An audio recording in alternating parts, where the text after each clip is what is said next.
دوستو السلام علیکم۔ ایک درزی اپنی چالاکی اور ہوشیاری میں مشہور تھا۔ کچھ لوگ ایک جگہ پر بیٹھے اس درزی کی چالاکی کے قصے ایک دوسرے کو بڑھا چڑھا کر سنا رہے تھے اور کہہ رہے تھے کہ وہ درزی تو بڑے کمال کا آدمی ہے، ہم نے اس قدر عیار اور چالاک درزی نہیں دیکھا، کوئی کتنا ہی ہوشیار کیوں نہ ہو اور درزی کے سامنے بیٹھ کر اپنا کپڑا کٹواتے پھر بھی اپنی چالاکی سے کام لے کر تھوڑا بہت کپڑا چوری کر ہی لیتا ہے اور کسی کو پتہ ہی نہیں چلتا۔ ہر کوئی اپنے تجربے کے مطابق درزی کی چالاکی کے قصے سنا رہا تھا۔ انہی لوگوں میں ایک سپاہی بھی بیٹھا ہوا تھا جو اپنے آپ کو عقل مند سمجھتا تھا۔ وہ درزی کی چالاکی کی باتوں کو سن کر چڑھتے ہوئے بولا، لو بھائی، میں اس بات پر شرط لگاتا ہوں کہ کل میں کوٹ کا کپڑا اس کے پاس لے جاؤں گا اور اپنے سامنے کٹواؤں گا اور اس سے کہوں گا کہ میرا کوٹ سی دے۔ میں دیکھوں گا کہ وہ کس طرح میرے کپڑے سے کپڑا چراتا ہے۔ اگر اس نے مجھے اس معاملے میں دھوکہ دیا اور اپنا ہنر دکھا دیا اور واقعی میرے کپڑے میں سے تھوڑا سا کپڑا چوری کر لیا تو میں تم لوگوں کو منہ مانگا انعام دوں گا۔ چنانچہ سپاہی خود ہی اس طرح کی شرط لگا کر اگلے دن کوٹ کا کپڑا لے کر درزی کے دکان پر پہنچا اور کہنے لگا، یہ میرا کوٹ کا کپڑا ہے، اس کا کوٹ تیار کرنا ہے، مگر بات یہ ہے کہ کپڑے کی کٹائی اسی وقت میرے سامنے کرو، کیونکہ میں نے تمہاری چالاکی اور ہوشیاری کی بڑی کہانیاں سنی ہے، لیکن میں بھی کچھ کم نہیں ہوں، تمہارے دھوکے میں آنے والا نہیں ہوں، میں دیکھتا ہوں کہ تم کتنے ہوشیار اور چالاک ہو۔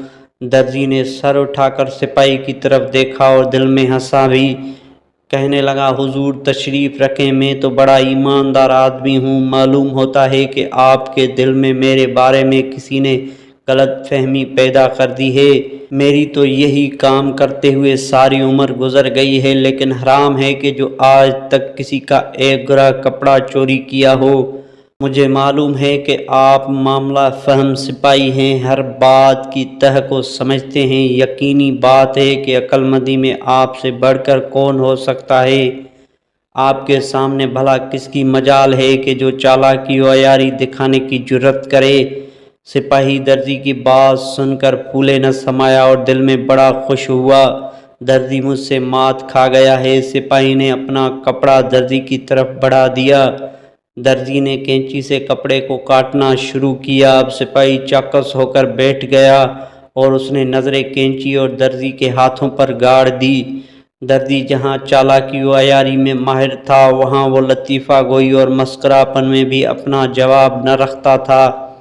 بے شمار لطیفے اس کو زبانی یاد تھے۔ اس نے جب سپاہی کو اس قدر چوکنا ہو کر بیٹھے دیکھا تو کپڑا کاٹتے کاٹتے اچانک ایسا زبردست لطیفہ سنایا کہ جسے سن کر سپاہی ہنستے ہنستے دھنرا ہو گیا۔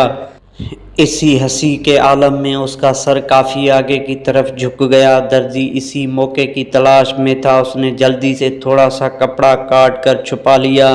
اب سپاہی کی ہنسی رکی اور وہ دوبارہ سیدھا ہو کر بیٹھ گیا۔ اسے لطیفہ سن کر مزہ آیا اور کہنے لگا ہنستے ہنستے۔ جب اس کی حالت ذرا سنبھلی تو سر اٹھاتے ہوئے بولا، یار ماسٹر، ایک لطیفہ اور سنا دو۔ درزی نے مسکراتے ہوئے کہا، سپاہی جی، لطیفہ تو ضرور ایک سنا دوں گا، مگر پھر تمہارا کوٹ زیادہ ہی تنگ ہو جائے گا۔